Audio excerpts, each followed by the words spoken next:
malam. Di sini saya Lutfi Ramdansyah sebagai peneliti untuk tesis saya. Di sini dengan narasumber Master Singgi Hendarto, MPD. Kalau di Taekwondo Master Singgi Hendarto, tapi kalau di kampus Dr. Singgi Hendarto, SPD MPD. Di sini saya ingin memberikan beberapa wawancara ini, Mas. Ya. Dari segi unsur organisasi nih, Mas. Iya. Apa jabatan Master Singgih dalam pengurus Taekwondo Kabupaten Sukoharjo? Saya sebagai pembina. Pembina ya. Jadi pendiri dulunya bersama dengan Sabung Muncoro dan Sabung Yusuf, Sabung Daryo dan beberapa teman yang lain. Yang kedua, sejak kapan Master Singgih terlibat dalam kepengurusan Taekwondo Sukoharjo? Sejak tahun 89. Apa yang menjadi motivasi Master Singgih menjadi pengurus Taekwondo Sukoharjo? Yang pasti pengen mengembangkan di daerah-daerah pinggiran ya, pinggiran-pinggiran yang mungkin di situ ada kota besarnya, seperti ini kan kita di Sukoharjo itu kan di pinggiran kota Solo, sehingga sebetulnya SDM yang ada di sekitar kota Solo itu sebenarnya juga mumpuni, cuman dari segi pembinaan belum pernah tersentuh, sehingga itu yang menjadi motivasi saya kenapa tidak di Solo, tidak di kota-kota besar, tapi lebih ke cenderung ke pinggiran. Menurut Master Singgih ini, bagian apa yang menarik dari bela diri Taekwondo, Mas? Sangat indah dilihat dan keren lah. Yang Master Singgih ketahui, berapa jumlah atlet putra dan putri Taekwondo Kabupaten Sukoharjo? Ini atlet, Mas? Atlet ya, bukan jumlah siswa ya. Yang saya ketahui itu ya yang atlet aktif ikut kejuaraan ya di bawah di sekitar 100-an lah, total dari junior sampai dengan senior, yaitu mungkin ada yang sekarang di pembinaan di tingkat bawah sampai dengan di pelatnas ada dari Sukoharjo. Untuk atlet, Mas. Ya. Kalau untuk siswa jejannya, Mas? Untuk siswa jejannya itu sekarang setiap kali kita ujian itu di angka sekitar 2000. Berarti siswa aktifnya itu sekitar 2500. Dari indikator permasalahan, Mas, bagaimana strategi permasalahan Taekwondo di Kabupaten Sukoharjo yang saya observasi sendiri sekarang tuh kalau ujian tuh bisa sampai 1.500 ya. 1.500. Ya. Strateginya bagaimana? Jadi gini, olahraga ini kan kita mengikuti dari itu undang-undang keolahragaan tentang olahraga prestasi, olahraga rekreasi dan olahraga pendidikan. Yang di situ sebenarnya yang kita jadikan market utama di Taekwondo Sukoharjo. Sehingga apa yang dilakukan di Taekwondo Sukoharjo itu sudah meliputi dari 3 unsur itu. Taekwondo ya olahraga prestasi, Taekwondo ya olahraga pendidikan, dan Taekwondo adalah olahraga rekreasi. Sehingga dari jejak-jejak ataupun murid-murid yang ada di Taekwondo Sukoharjo itu semua bermanfaat, tidak cuma yang berprestasi, tetapi bagaimana kita mendidik generasi muda itu untuk mempersiapkan diri menghadapi persaingan yang di luar Taekwondo, tentang kedisiplinan, tentang ketaatan dan seterusnya. Sehingga Taekwondo Sukoharjo masih secara jumlah masih ya termasuk terbesar juga di Jawa Tengah. Karena tujuannya pembentukan karakter ya, jadi orang-orang pada tertarik untuk mengikutkan putra-putrinya. Ya. Dari segi perekrutan ya, Mas, bagaimana prosedur perekrutan atlet Taekwondo di Kabupaten Sukoharjo? Ya, jadi untuk perekrutan Taekwondo di Sukoharjo itu memang kita jenjang dari dojang ya. Dari dojang itu ada dari tempat latihan per unit-unit. Itu memang nanti kita bentuk latihan reguler dan juga ada TC. Nah, dari reguler di dojang itu masuk ke TC dojang, dan dari TC dojang itu nanti di pemusatan di cabang itu ada namanya pemusatan. Nah, disitulah nanti perekrutan itu dimulai. Dari yang TC dojang itu nanti dikirimkan ke pemusatan, sehingga di pemusatan itu akan menjadi atlet yang terpilih se-Sukoharjo. Terus berapa kali dalam setahun perekrutan atlet di Taekwondo Sukoharjo dilaksanakan? Kalau kita tidak melakukan dalam tahun, tetapi setiap kali ada kesempatan atau kita melihat atlet berpotensi langsung kita rekrut. Sehingga setiap tidak secara resmi kita mengadakan 1 tahun 2 kali enggak, tetapi begitu ada kira-kira yang bertalenta dari antropometrinya, dari teknik, kemudian dari komponen-komponen yang lain yang kira-kira itu masuk, langsung kita rekrut di pemusat. Jadi keminatan juga. Betul. Berarti beda dengan PPLP yang setahun sekali. Beda. Kalau kita setiap saat. Setiap saat. Bagaimana cara menyeleksi atlet-atlet tersebut, Mas? Ya, jadi kalau menyeleksi atlet kan mungkin dari segi antropometri dulu. Antropometri, terus kemudian baru ke teknik, dan kemudian dari teknik baru kita tingkatkan ke fisik. Yang pasti saat ini yang kita cari adalah atlet-atlet yang secara postur tubuh itu memenuhi persyaratan. Sehingga setelah itu baru kita bentuk basicnya dan yang lain-lain. Sudahkah menggunakan teknologi dalam menyeleksi atlet tersebut? Kalau dikatakan teknologi ya kita sudah menggunakan, karena kebetulan banyak pelatih-pelatih kita itu yang juga dari lulusan dari keolahragaan, sehingga sudah memakai uji-uji tentang kelincahan, kecepatan, kelentukan, koordinasi dan lain sebagainya itu menggunakan alat ukur yang pasti akan valid. Dari indikator prestasi sekarang, Mas, prestasi apa saja yang Master Singgi ketahui yang pernah diraih atlet taekwondo di Kabupaten Sukoharjo? Ya, kalau atlet Sukoharjo itu semua sudah ada juara ya. Jadi dari mulai kejuaraan tingkat ranting sampai dengan kejuaraan tingkat provinsi semua ada. Dari kejur Popda kabupaten, kemudian sampai Popda provinsi, sampai Popnas semua juga ada. Terus kemudian yang jenjang senior dari mulai tingkat Porda sampai dengan PON juga ada, sampai dengan SEA Games juga ada. Bahkan kita juga sering mengadakan kejuaraan juga, mengikuti kejuaraan yang di Korea, karena kita juga sudah bekerja sama dengan Kota Ansan. Apakah selalu ada laporan hasil prestasi setiap mengikuti kejuaraan? Jadi semua terdokumentasi dari mulai siapa yang menjadi juara sampai piagamnya, sampai dengan pialanya, itu semua terdokumentasi. Bagaimana kesejahteraan atlet taekwondo di Kabupaten Sukoharjo? Oke, kalau dari segi kesejahteraan itu kan memang kita sebetulnya mengikuti dari programnya KONI, karena kita itu adalah anak buah dari KONI di kabupaten. Tetapi sangat tidak mungkin ketika semua apa yang kita butuhkan itu tercukupi oleh KONI, sehingga kita memang menerapkan manajemen, di mana manajemen itu mengikuti ya, saya berbicara bahwa antara kuantitas dan kualitas harus mengikuti.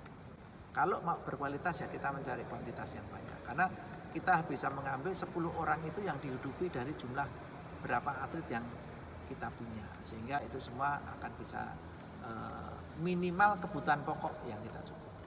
Apakah ada penghargaan khusus jika atlet tersebut memiliki prestasi lebih dari yang lain? Jadi kalau penghargaan khusus secara khusus memang belum ada, tetapi kalau secara personal itu kita akan beri penghargaan. Penghargaan memang bermacam-macam, tidak berwujud uang atau apa, tetapi penghargaan itu mungkin juga diberi sesuatu lah yang kira-kira nanti bisa menjadi motivasi dari anak-anak itu. Dari segi atlet sekarang, Mas, terus apakah Mas Singgi mengetahui kualitas para atlet di Taekwondo Sukoharjo? Secara kualitas saya anggap bagus, karena memang kita bisa menempatkan beberapa anak binaan Taekwondo Sukoharjo itu dari level kabupaten sampai dengan level nasional, semua ada. Bagaimana hubungan pengurus, atlet, dan pelatih di Taekwondo Sukoharjo? Ya, kalau di kepengurusan itu kita selalu berkoordinasi. Memang tidak semua pelatih kita ajak berkomunikasi secara intens, tetapi adalah kita mengadakan hubungan yang intens, komunikasi yang intens dengan pelatih-pelatih maupun dengan pengurus-pengurus inti yang berada di lapangan, seperti mungkin dengan binpresnya, dengan litbangnya, dengan bendaharanya, dengan sekretarisnya, seperti itu.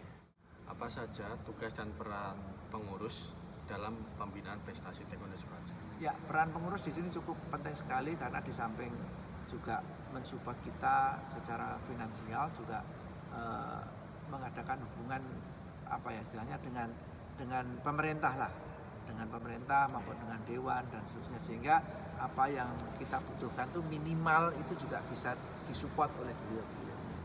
Bagaimana kepengurusan taekwondo di Kabupaten Sukoharjo, Mas? Kepengurusan di taekwondo di Sukoharjo memang dibuat simpel, tidak banyak orang, tetapi memang banyak kerja seperti itu, sehingga tidak gemuk. Kepengurusan taekwondo Sukoharjo boleh dikatakan kurus karena kita juga memilih ketua yang kebetulan juga mantan taekwondo, atlet taekwondo, sehingga tahu betul apa yang dibutuhkan, tahu betul apa yang mau direncanakan, sehingga efektivitas dari pengurus itu berjalan dengan bagus. Jadi baik ya, Mas Arya? Ya, baik. Terus apakah pengurus hadir pada saat latihan atau pertandingan? Setiap kali latihan kemungkinan untuk hadir kan tidak, tapi pasti beberapa saat atau saat tertentu pasti juga akan menengok di pemusatan khususnya ya, maupun di dojang-dojang itu pasti juga akan dikelilingi biarpun tidak setiap hari. Pertandingan selalu? Pertandingan selalu didampingi, bahkan kalau pertandingan itu kita mengusahakan semua pelatih, tidak cuma yang melatih tim itu, tapi semua pelatih yang ada di Sukoharjo untuk bisa tampil di situ untuk melihat anak-anak buahnya yang bertanding. Terus berikutnya, Mas Ar, bagaimana hubungan pengurus taekwondo Sukoharjo dengan Pemprov DKI Jawa Tengah dan juga KONI Jawa Tengah? Ya, kalau hubungan itu sangat normatif, sangat bagus sekali, karena kita tuh berada di bawah payungnya Pemprov, berada di bawah payungnya KONI, sehingga mau tidak mau ya pasti hubungannya bagus. Bagaimana hubungan taekwondo Sukoharjo dengan Dispora Sukoharjo ya cukup baik. Di sini dengan dinas memang pada awal-awal ini ada sedikit ini masuknya ke dinas pendidikan atau ke dinas Porapar, itu masih bingung, tapi sekarang sudah dengan kebijakan yang saat ini ada dua, yaitu di pendidikan itu mengurus yang di Popdanya, terus kemudian yang di Warprovnya itu dengan di Poraparnya, itu sekarang sudah berjalan dengan baik. Apa saja bentuk perhatian yang diberikan Pemcap Taekwondo Sukoharjo terhadap pembinaan prestasi di Sukoharjo? Ya, jadi bentuk penghargaan yang kita berikan adalah pastinya akan bagaimana mensupport apa yang dibutuhkan oleh atlet. Yang dibutuhkan itu tidak finansialnya, tetapi kesempatan-kesempatan untuk mengikuti bertanding yang secara kualitas itu di kejuaraan mana. Itu yang kita selalu berikan, dan pastinya juga support-support yang lain itu juga kita berikan juga. Sejauh mana tugas dan peran Dispora terhadap pembinaan prestasi Sukoharjo, dan terus apa saja bentuk perhatian yang diberikan? Ya memang kalau dari pemerintah kabupaten memang belum sesuai dengan target kita di dalam pembinaan, tetapi ya kita manfaatkanlah, kita maksimalkan yang seminimal mungkin itu untuk tetap berguna. Apa saja program latihan yang diberikan untuk pembinaan prestasi Sukoharjo? Oke, jadi pembinaan yang dijalankan itu ada pembinaan jangka pendek, jangka menengah, dan jangka panjang. Saya panjang dulu adalah bagaimana membina atlet-atlet yang dari dojang-dojang itu ke pemusatan. Itu jangka panjang. Ya kan? Terus jangka menengah itu adalah atlet-atlet yang sudah ada di pemusatan, itu disesuaikan dengan kelasnya. Artinya apakah ini masih di kelas tingkat SD, tingkat SMP maupun tingkat SMA. Kemudian yang jangka pendeknya itu adalah untuk mengikuti kejuaraan-kejuaraan yang sedang berlangsung. Seperti mungkin persiapan Popda, seperti itu. Kalau yang jangka menengahnya itu tadi mungkin untuk persiapan Prapor, Prof. Dari segi pengurus saja, berapa kali dalam seminggu untuk latihan taekwondo Sukoharjo, dan berapa lama dalam satu sesi? Pemusatan ya, berarti kan kalau kita berbicara di dojang itu memang seminggu 2 kali, plus TC-nya mungkin ada yang 3 kali, ada yang 4 kali. Jadi seminggu bisa 5 kali begitu. Tetapi yang di pemusatan memang ini di dojangnya juga latihan, jika di pemusatan itu kita fokuskan seminggu 2 kali.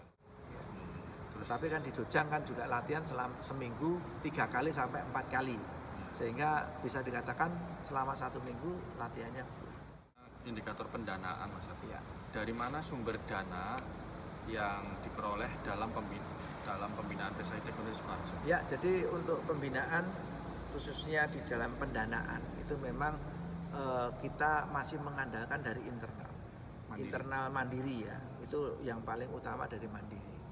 Nah, sistem yang kita berikan ini adalah bagaimana memanage keuangan itu dari hasil ujian kenaikan tingkat. Itu kita manage betul. Kita manage, kita bagi sesuai dengan porsinya. Dari mulai untuk sewa gedung, untuk makan, untuk pelatih dojang, sampai dengan kas cabang itu semua ada di situ. Sehingga dari hasil itu kita kelola untuk membina. Dan alhamdulillah saat ini memang untuk kas kita boleh dikatakan ya cukup lah. Bagaimana pengalokasian dana tersebut? Jadi kalau alokasi dana memang kita alokasikan yang skala prioritas. Skala prioritas itu mungkin seperti pandemi ini kan kita minim di kejuaraan. Sehingga memang dari pemasukan memang juga sangat minim begitu, sehingga kita harus menyesuaikan dari pengeluaran-pengeluaran yang lain. Untuk alokasi yang paling utama itu adalah bagaimana kita bisa mensupport, membantu, meringankan ataupun bisa mencukupi kebutuhan-kebutuhan pada kejuaraan-kejuaraan utama seperti mungkin pra-porprov maupun porprov. Itu yang paling utama. Kalau kejurda mungkin itu tidak sebesar anggarannya tidak sebesar pada saat porprov itu kan. Karena porprov itu kan pasti butuh dari kostum, jaket, apa dan sebagainya. Itu kita butuh, sehingga yang kita prioritaskan skala prioritas adalah yang multi event. Sarana prasarana sama reward juga ada Mas ya? Ya, sarana dan prasarana ya kita punya matras, punya sansak dan sebagainya, saya kira lebih dari cukup lah. Itu. Indikator terakhir Mas, sarana prasarana. Dari mana sumber pengadaan sarana prasarana Taekwondo Kabupaten Sidoarjo? Ya, sama dengan tadi. Sama seperti tadi, jadi memang kita alokasikan untuk yang multi event. Terus apa saja dan berapa jumlah sarana dan prasarana yang ada di Taekwondo Sidoarjo? Kita komplit semua, dari matras, sansak, apa kita semua punya. Ya, pokoknya kita intinya kalau masalah itu kita lebih dari cukup lah untuk. Dan masih layak juga ya Mas? Sangat layak. Sangat layak. Ya.